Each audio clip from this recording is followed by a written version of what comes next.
ताकतवर झेलम नदी के किनारे एक कहानी लिखी गई, हिम्मत, बहादुरी और एक राजा के अदम्य साहस की कहानी। यह है राजा पोरस की कहानी, हैत्सप्स का शेर। वो सिकंदर की फतह के आगे एक दीवार बनकर खड़े हुए। उनका नाम समय के साथ गूंजता है, मुश्किलों के खिलाफ डट कर मुकाबला करने की भावना का प्रमाण। पोरस सिर्फ एक राजा नहीं थे, वो एक प्रतीक थे। वो अपनी प्रजा, पूर्वों की आत्मा थे। वो उनके रक्षक, उनके नेता और यूनानी फालैंक्स के हमले के खिलाफ उनके योद्धा थे। उनकी कहानी सिर्फ एक ऐतिहासिक घटना नहीं है, ये आने वाली पीढ़ियों के लिए एक प्रेरणा है। राजा पोरस, जिन्हें पुरु भी कहा जाता है, प्रसिद्ध पुरुवंशी वंश से थे। ये वंशज प्राचीन भारतीय महाकाव्य महाभारत के एक प्रमुख व्यक्ति, महान राजा पुरु से जुड़े थे। पुरुवंशी गर्वी क्षत्रिय थे। वे अपनी युद्ध कौशल, अपनी अटूट साहस और धर्म के पालन के लिए जाने जाते थे। पोरस को अपने पूर्वजों की बहादुरी विरासत में मिली। उन्हें छोटी उम्र से ही युद्ध कला में प्रशिक्षित किया गया था। उन्होंने अपने वंश के मूल्यों को आत्मसात किया और एक दुर्जेय योद्धा और बुद्धिमान शासक बने। पुरुओं का राज्य प्राचीन पंजाब के उपजाऊ क्षेत्र में स्थित था। झेलम और चिनाब नदियों के बीच बसा ये इलाका अपनी समृद्धि और लोगों के युद्ध कौशल के लिए जाना जाता था। पुरु गर्वी और स्वतंत्र लोग थे, अपनी भूमि और जीवन शैली की रक्षा के लिए हमेशा तैयार। पोरस ने न्याय और बुद्धिमत्ता से अपने राज्य पर शासन किया। उन्होंने अपनी सीमाओं की रक्षा के लिए एक मजबूत, अच्छी तरह से प्रशिक्षित और सुसज्जित सेना बनाए रखी। उनके शासनकाल में उनका राज्य फला फूला, उनकी प्रजा समृद्ध हुई और उनके दुश्मन पुरुओं की ताकत से डरते थे। पोरस के राज्य की शांति सिकंदर महान के आगमन से भंग हो गई। ये महत्वाकांक्षी मैसेडोनियन राजा दुनिया को जीतने की खोज में था। वो पूरे फारस में विजय प्राप्त कर चुका था और अब भारत की दहलीज पर था। एक क्रूर विजेता के रूप में सिकंदर की प्रतिष्ठा उससे पहले ही पहुंच चुकी थी। सिकंदर के आगे बढ़ने की खबर से भारतीय राज्यों में बेचैनी की लहर दौड़ गई। कई राजाओं ने विजेता को खुश करने और अपने सिंहासन की रक्षा की उम्मीद में सिकंदर के सामने समर्पण करना चुना। हालांकि पोरस आसानी से झुकने वालों में से नहीं थे। भाग 5, पोरस का फैसला। मैसेडोनियन खतरे का सामना करते हुए पोरस को एक महत्वपूर्ण निर्णय लेना था। सिकंदर की सेना विशाल और शक्तिशाली थी और उनके पास संसाधनों की कोई कमी नहीं थी। पोरस को एक महत्वपूर्ण निर्णय लेना था। वो सिकंदर के सामने आत्मसमर्पण कर सकता था और अपने से पहले कई अन्य शासकों की तरह उसकी अधीनता स्वीकार कर सकता था। आत्मसमर्पण का मतलब होता कि उसका राज्य तत्काल विनाश से बच जाता और अपने से पहले कई अन्य शासकों की तरह उसकी अधीनता स्वीकार कर सकता था। इससे उसका राज्य तत्काल विनाश से बच जाता। हालांकि इसका मतलब होता एक विदेशी आक्रमणकारी की इच्छा के आगे झुकना। पोरस के लिए यह एक कठिन निर्णय था। हालांकि इसका मतलब होता एक विदेशी आक्रमणकारी की इच्छा के आगे झुकना। पोरस ने प्रतिरोध का रास्ता चुना, जो उनके साहस और अपनी मातृभूमि के प्रति उनके प्रेम का प्रमाण था। पोरस ने प्रतिरोध का रास्ता चुना, जो उनके साहस और अपनी मातृभूमि के प्रति उनके प्रेम का प्रमाण था। उन्होंने अपने सैनिकों को एकत्र किया और उन्हें प्रेरित किया, जो उनके साहस और अपनी मातृभूमि के प्रति उनके प्रेम का प्रमाण था। वो जानता था कि मैसेडोनियन सेना की ताकत बहुत बड़ी थी।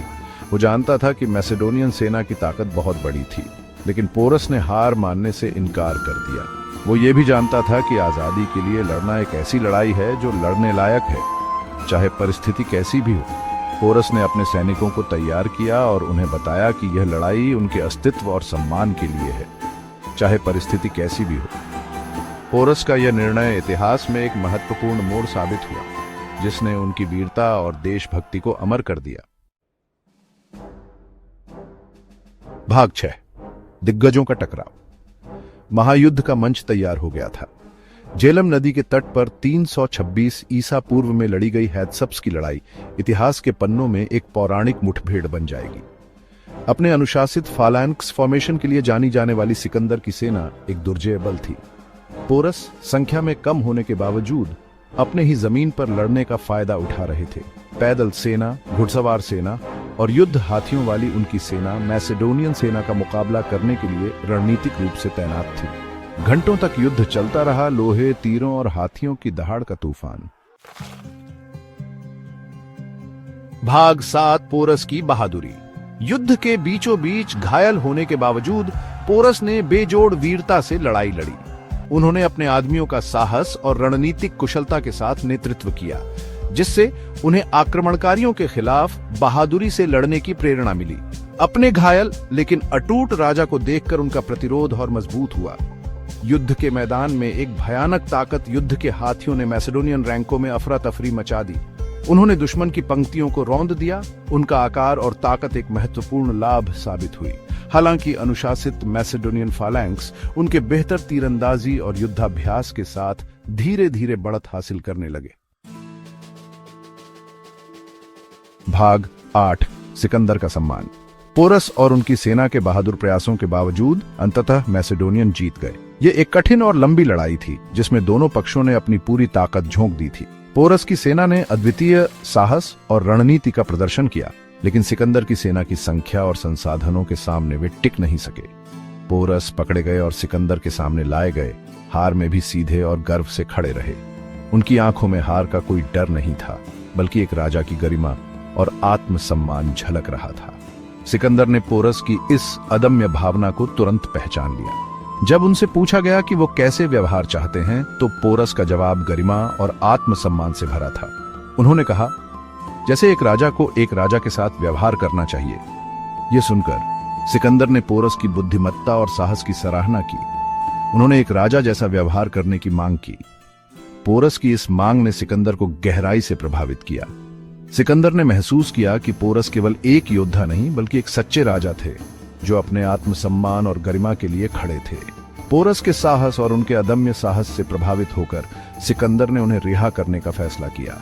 सिकंदर ने पोरस को न केवल रिहा किया, बल्कि उन्हें उनके राज्य का शासन भी वापस सौंप दिया। यह एक असाधारण निर्णय था, जो सिकंदर की महानता और पोरस के साहस को दर्शाता है।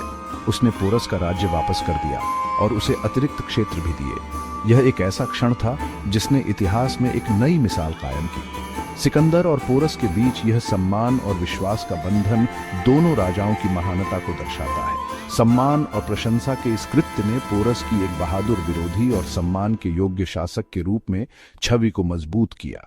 पोरस की कहानी आज भी हमें सिखाती है कि सच्ची महानता केवल जीत में नहीं, बल्कि हार में भी गरिमा और आत्मसम्मान बनाए रखने में है। भाग 9 पोरस की विरासत। राजा पोरस की कहानी सिर्फ हार की कहानी नहीं है। ये एक ऐसी गाथा है जो साहस, सम्मान और अडिग संकल्प की मिसाल पेश करती है। पोरस, जिनका असली नाम पुरु था, ने अपने राज्य की स्वतंत्रता के लिए एक महान संघर्ष किया। ये मानवीय साहस और लचीलेपन की भावना का प्रमाण है। पोरस ने अपने सैनिकों को न केवल युद्ध के मैदान में नेतृत्व किया, बल्कि उन्हें प्रेरित भी किया। उनकी वीरता और नेतृत्व ने उन्हें एक महान योद्धा के रूप में स्थापित किया। अपने राज्य की स्वतंत्रता के लिए लड़ने का उनका फैसला उनके राज्य के लोगों के प्रति उनकी गहरी प्रतिबद्धता को दर्शाता है। पोरस ने अपने राज्य की रक्षा के लिए हर संभव प्रयास किया, चाहे वह कितना भी कठिन क्यों न हो। युद्ध के मैदान में उनकी रणनीतिक प्रतिभा और हार में उनकी अटूट गरिमा ने इतिहास के पन्नों में उनका स्थान सुरक्षित कर लिया है। उनकी रणनीतियां और युद्ध कौशल आज भी अध्ययन और प्रशंसा का विषय है। सिकंदर के अभियानों का वर्णन करने वाले यूनानी इतिहासकार पोरस की वीरता से दंग रह गए। उन्होंने पोरस की बहादुरी और युद्ध कौशल की प्रशंसा की और इसे अपने लेखों में दर्ज किया। उन्होंने उसे एक दुर्जय योद्धा और एक न्यायप्रिय शासक बताया। पोरस की वीरता और न्यायप्रियता ने उन्हें एक आदर्श शासक के रूप में स्थापित किया। पोरस का प्रतिरोध हालांकि अंततः सिकंदर की प्रगति को रोकने में असफल रहा, लेकिन उसने एक महत्वपूर्ण संदेश दिया। यह संदेश था कि स्वतंत्रता और सम्मान के लिए लड़ाई कभी व्यर्थ नहीं जाती। माना जाता है कि उसने मैसेडोनियन राजा के वापस लौटने के फैसले में भूमिका निभाई। पोरस के साथ मुठभेड़ ने सिकंदर को यह एहसास दिलाया कि भारतीय उपमहाद्वीप में विजय प्राप्त करना इतना आसान नहीं होगा। पोरस के साथ मुठभेड़ और भारतीय लोगों की बहादुरी ने सिकंदर पर एक अमिट छाप छोड़ी और उसे अपने अभियानों की पुनर्विचार करने पर मजबूर कर दिया। यह मुठभेड़ सिकंदर के अभियानों के लिए एक महत्वपूर्ण मोड़ साबित हुई। पोरस के साथ मुठभेड़ और भारतीय लोगों की बहादुरी ने सिकंदर पर एक अमिट छाप छोड़ी, अंततः इतिहास के पाठ्यक्रम को आकार दिया। पोरस की विरासत आज भी जीवित है और उनकी कहानी हमें साहस, सम्मान और स्वतंत्रता के महत्व की याद दिलाती है। पोरस की विरासत हमें यह सिखाती है कि सच्चा साहस और सम्मान कभी हार नहीं मानते और यह कि स्वतंत्रता के लिए लड़ाई हमेशा महत्वपूर्ण होती है। उनकी कहानी इतिहास के पन्नों में एक अमर गाथा के रूप में दर्ज है। Yeah!